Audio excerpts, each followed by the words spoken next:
தேவனுக்கு பிரியமில்லாத காரியங்களை அவர்கள் செய்தபடியினால, அவரு அந்த ஆசரிப்பு கூடாரத்தை எடுத்து பாளையத்துக்கு புறம்பே போட சொன்னார்.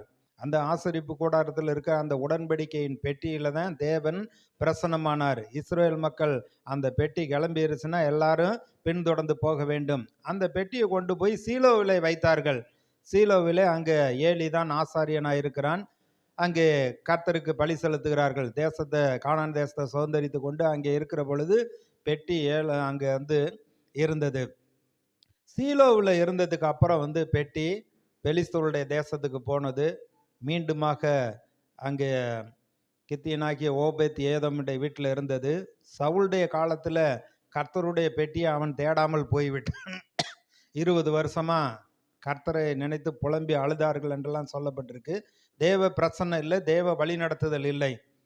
தாவீது வந்த உடனே அந்த உடன்படிக்கை பெட்டியை கொண்டு வந்து அதற்கென்று அங்கே அவன் சீயோனில் ஒரு கூடாரத்தை போட்டு கர்த்தரை ஆராதிக்கும்படியாக அங்கே 4000 பேரை இரவும் பகலும் கர்த்தர் நல்லவர் அவர் கிருபை என்றும் உள்ளதென்று பாடும்படியா அங்கே நியமித்து வைத்திருந்தான்.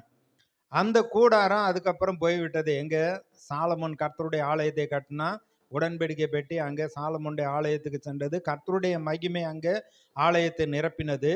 அதற்கு பின்பு ஜனங்கள் அவர்கள் சிறையிருப்புக்குள்ளே போனார்கள். கர்த்தருடைய ஆலயம் இடிபட்டது. எஸ்ரா நெகேமியாவுடைய காலத்தில் மறுபடியும் ஆலயத்தை கட்டினார்கள், பலி செலுத்தினார்கள். இயேசு கிறிஸ்து வருகிற பொழுது அப்பொழுது இருந்த ஏரோது அந்த ஆலயத்தை எடுத்து கட்டினான் என்று சொல்லப்பட்டிருக்கிறது. சாலமோனுடைய மண்டபத்தில் அவர் உலாவினார் என்றெல்லாம் சொல்லப்பட்டிருக்கு. இயேசு சொன்னார், இந்த ஆலயத்தை இடித்து போடுங்கள், நான் மறுபடியும் 3 நாளில் எழுப்புவேன். அவர் தன்னுடைய சரீரமாகிய ஆலயத்தை குறித்து பேசுகிறார்.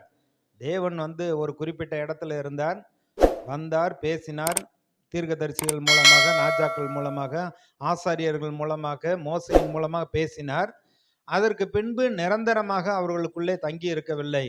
இயேசு சிலுவையில் மரித்து மகிமை அவர் உயிர்த்தெழுந்த பின்பு பரலோகம் போன பின்பு பரிசுத்த ஆவியானவர் வந்து தங்கி இருக்கிற ஆலயமாக நம்மை மாற்றி இருக்கிறார். நமக்குள்ளே தேவ மகிமை இருக்கிறது. ஒரு ஆளை பார்க்குறோம், அவன் பயங்கரமான ஆளாக இருக்கான். உள்ள அவ்வளவு கேடுபாடுகள், தீமைகள், பொல்லாப்புகள், துன்மார்க்கம் நிறைஞ்சிருக்கு. துர்மண சாட்சி உள்ளவனாக இருக்கான். அவனை பார்த்து பிசாசு பிடிச்சவன்னு சொல்கிறோம்.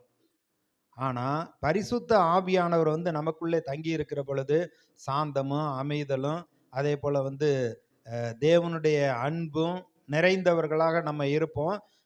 தேவ மகிமை நமக்குள்ளே நிறை